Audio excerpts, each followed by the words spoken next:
ലോകത്ത് മനുഷ്യന് കണ്ടെത്താൻ സാധിക്കാത്ത ചില രഹസ്യങ്ങളുണ്ട്. അവയിൽ ഏറ്റവും വലിയ രഹസ്യം ബർമുഡ ട്രയാങ്കിൾ. കപ്പലുകളും വിമാനങ്ങളും ഒന്നും അറിയാതെ അപ്രത്യക്ഷമാകുന്ന സമുദ്രത്തിലെ അതിവിചിത്രമായ ഒരു പ്രദേശം. അവിടെ കടന്നുപോയവരിൽ വളരെ ചുരുക്കം ആളുകൾ മാത്രമാണ് തിരികെ വന്നിരിക്കുന്നത്. തിരികെ വന്നവർ പറയുന്നത് വാക്കുകൾ കൊണ്ട് പറയാൻ പോലും പറ്റാത്ത ഭയാനകമായ അനുഭവങ്ങൾ. ഇന്ന് നമ്മൾ പോകുന്നത് ആ മരണ ത്രികോണത്തിലേക്ക്.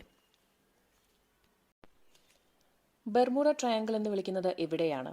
അറ്റ്ലാന്റിക് സമുദ്രത്തിൽ മയാമി, ബർമുഡ, പോർട്ടോറിക്കോയെ ബന്ധിപ്പിക്കുന്ന ഒരു ഭാഗമാണിത്. എന്തുകൊണ്ടാണ് ഇത് ഡെവിൾസ് ട്രയാങ്കിൾ എന്നറിയപ്പെടുന്നത്? വർഷങ്ങളായി നടന്ന വിശ്വസിക്കാനാകാത്ത അപകടങ്ങൾ, 100-ൽ കൂടുതൽ കപ്പലുകൾ, 1000-ൽ കൂടുതൽ മനുഷ്യർ. 1945 ഡിസംബർ, US നേവിയുടെ ഫ്ലൈറ്റ് 19 5 വിമാനം ഒരുമിച്ച് പറന്നപ്പോൾ ഒരുമിച്ച് അപ്രത്യക്ഷമായി.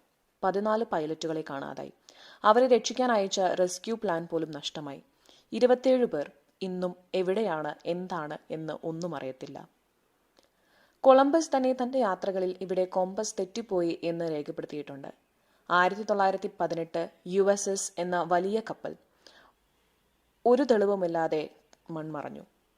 പിന്നീട് അനവധി കപ്പലുകൾ, സ്റ്റാർ ടൈഗർ, സ്റ്റാർ ഏരിയൽ എല്ലാം മാഞ്ഞുപോയി. ഇതിനു പിന്നിലെ ശാസ്ത്രീയപരമായ കണ്ടെത്തലുകൾ ഇതൊക്കെയാണ്. കാന്തിക മേഖലകൾ, അതാണ് കോമ്പസ് തെറ്റുന്നതിനുള്ള കാരണം. ഗൾഫ് സ്ട്രീം, ശക്തമായ കടൽ പ്രവാഹം തെളിവുകളെ പോലും അഴുകിക്കളയുന്നു. മിഥേൻ ഹൈഡ്രേറ്റ്, കടലിൽ നിന്ന് പൊങ്ങി വരുന്ന വാതകമാണ്.